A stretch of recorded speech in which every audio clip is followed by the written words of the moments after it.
어느 좌석에 가도 칭찬을 받고 사랑을 받게 된 나는 완전히 애국심에 들뜨고 말았다. 그리고 내가 나의 조상들과 다른 종교를 믿고 있었기 때문에 이 나라 국민의 모든 권리를 갖지 못하는 것을 부끄럽게 생각하고 공공연하게 본래의 종파로 되돌아갈 결심을 했다.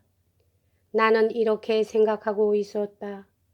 복음은 모든 기독교들에 대해 똑같은 것인데 교리의 밑바탕이 틀린다는 것은 알지도 못하는 것을 이러니 저러니 설명하려 하는 데서 온 것에 불과하다.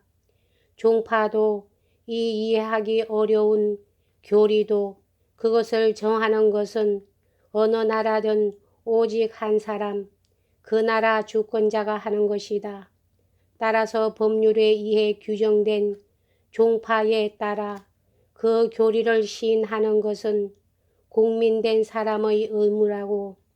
백과전서 학자들과의 교제는 나의 신념을 흔들기는커녕 논쟁과 당파에 대한 날 때부터의 혐오에서 이 신념을 한층 굳게 만든 것이었다.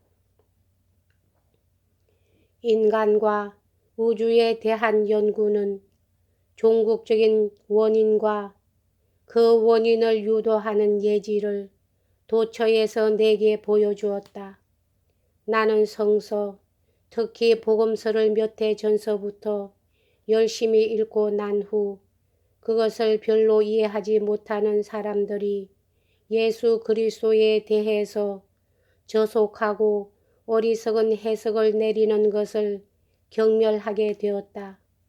요컨대 철학이 종교의 본질에 나를 연결시키고 그렇게 함으로써 철학은 인간이 종교의 본질을 뒤집어 엎은 그 너절하고 자질구레한 형식으로부터 나를 끌어내 준 것이었다. 이성 있는 인간에 있어서는 그리스도 신자가 되는데 두 가지 길이 없다고 판단한 나는 마찬가지로 또 의식과 계율에 관한 모든 것은 제각기 그 나라에 있어 그 법률의 권한 안에 있는 것이라고 판단했다. 이렇게 도리에 맞고 사교적이며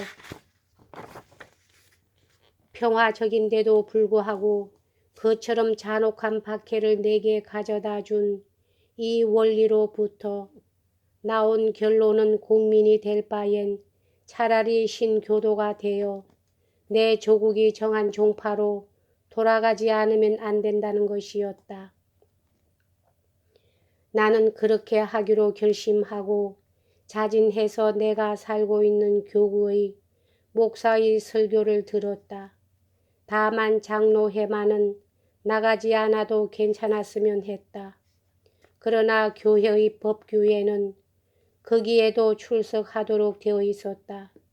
그렇건만 나를 위해 그 법규의 적용을 제한해 주기로 하고 특별히 나의 신앙 고백을 듣기 위해 5, 6명의 위원으로 구성된 위원회가 만들어졌다. 그런데 공교롭게도 나와 친하게 지내고 있는 친절하고 상냥한 베르드리오 목사가 이번 소집회에서 나의 연설을 모두들 듣고 싶어 한다는 의견을 내놓았다.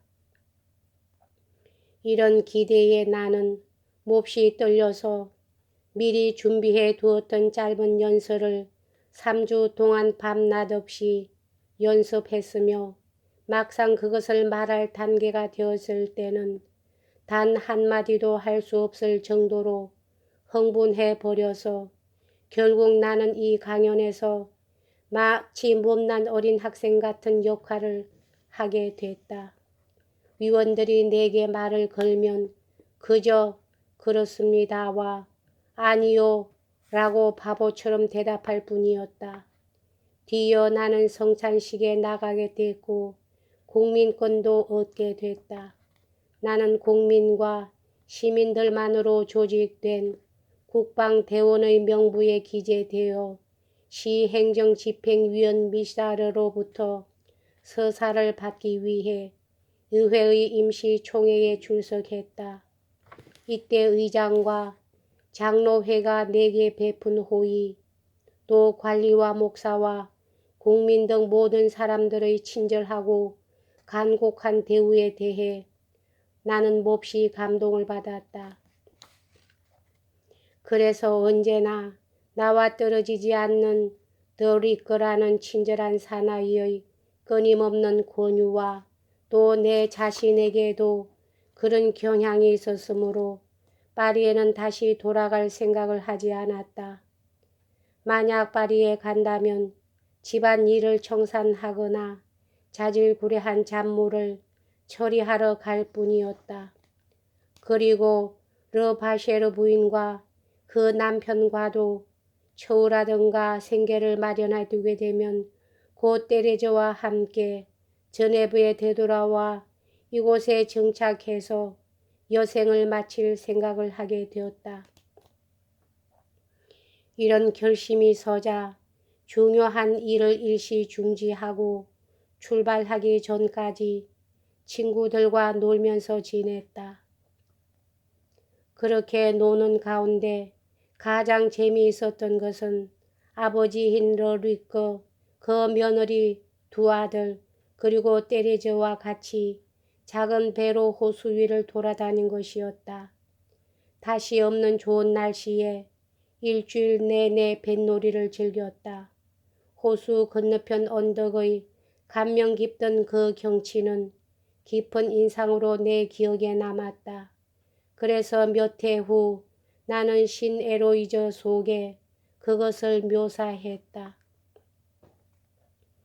저네브에서 친한 사람들로는 앞에서 말한 더 리크 외에 젊은 목사 베르느가 있었다.